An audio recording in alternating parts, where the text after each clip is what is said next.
আসসালামু আলাইকুম প্রিয় দর্শক, সকলকে স্বাগত জানাই যারা এই ভিডিওতে যুক্ত হয়েছেন বিভিন্ন দেশ থেকে।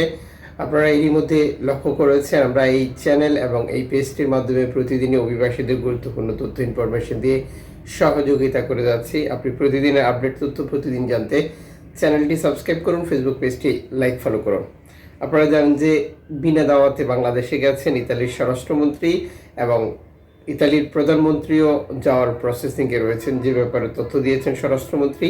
তিনি কি বলেছেন, কি পরিকল্পনা ইতালির, তাদের বক্তব্য আমরা দেখব, সাথে আমাদের মতামত থাকছে এবং গত 24 ঘন্টা অভিবাসীদের আপডেট তো থাকছে।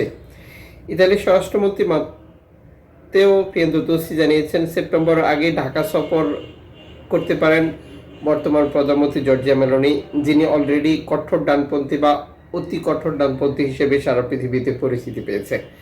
বাংলাদেশ ইতালি দ্বিপাক্ষিক সম্পর্ক নতুনভাবে পুনরুদ্ধার, জোরদার এবং নবায়ন করতে রোম এই সফরে যাবেন প্রধানমন্ত্রী জর্জিয়া মেলোনি। এই সফরের মাধ্যমে বাণিজ্য, অভিবাসন ও রাজনৈতিক সহযোগিতা আরও বাড়বে বলে তিনি মতামত প্রকাশ করেন।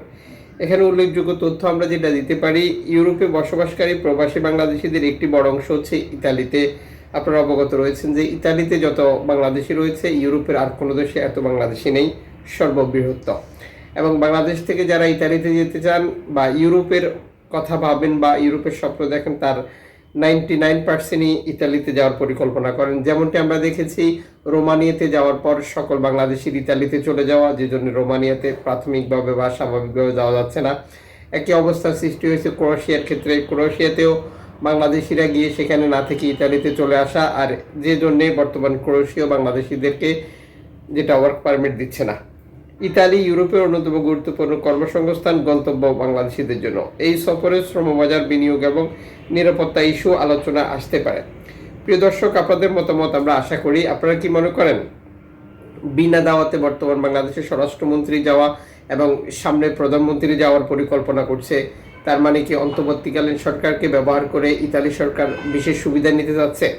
সর্বশেষ তথ্যগুলোতে যেটা আমরা ক্লিয়ার যে 2023 যেটা 22-23-এর বৈধভাবে 8,000 বাংলাদেশি প্রবেশ করেছে এবং 23, 24, 25 যখন আমরা এই তথ্যটি প্রচার করছি তখন পর্যন্ত 14,000 বাংলাদেশি বৈধভাবে ইতালিতে আসার সুযোগ পেয়েছে। যদিও 1 লক্ষ প্লাস বাংলাদেশি ইতালিতে আসার জন্য পাসপোর্ট বা তাদের লক্ষ লক্ষ টাকা বিনিয়োগ করে রেখেছে।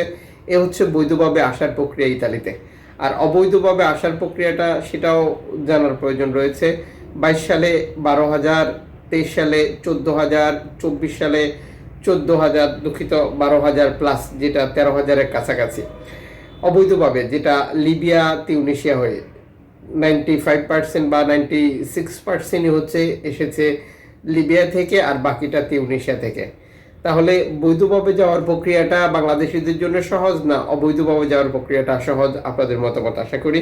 যদিও আমরা জানি যে অবৈধভাবে যেতে বাংলাদেশিদের মুক্তিপণ, মাফিয়া চক্র বা নানা ধরনের জটিলতার মুখোমুখি হতে হচ্ছে, হত্যা, নির্যাতন, মৃত্যু, যেটা সারা জীবনের জন্য পঙ্গু হয়ে যাওয়ার মতো ঘটনাগুলো ঘটছে। এদিকে ভূমধ্যসাগরে অবস্থান করছে এনজিও সংস্থাগুলো যারা শরণার্থী উদ্ধার করছে এবং এই শরণার্থীদেরকে উদ্ধার করার পর ধারাবাহিকভাবে ইতালিতে নামানো হচ্ছে। এদিকে সার্ডিনিয়াতে 2টি নৌকা থেকে 18 জন শরণার্থী উদ্ধারের নতুন একটি তথ্য দিয়েছে স্থানীয় মানুষের রেফারেন্সে। ইতালির পুলিশ যেটি নিশ্চিত করেছে, সরাসরি প্রবেশ করেছিল এই অভিবাসীরা, তবে তাদের জাতীয়তা নিশ্চিত করা হয়নি। গতকাল ক্যারিবিয়াতে একটি নৌকা সরাসরি প্রবেশ করেছে, যা এই প্রতিবেদনে যুক্ত করা হয়েছে এবং অভিবাসী ধারাবাহিকভাবে আসা অব্যাহত রয়েছে। এনজিও সংস্থা টোটাল মার্ক ভূমধ্যসাগর অবস্থান করছেন শরণার্থী উদ্ধার করার জন্য এবং শরণার্থী উদ্ধার করার জন্য আরও বাকি এনজিও সংস্থাগুলো কাজ করছে। দর্শক, অভিবাসী বিষয়ক আপনাদের প্রশ্ন, উত্তর, পরামর্শ কমেন্টস করুন। দেখা হচ্ছে নতুন ভিডিওতে। সে পর্যন্ত শুভকামনা।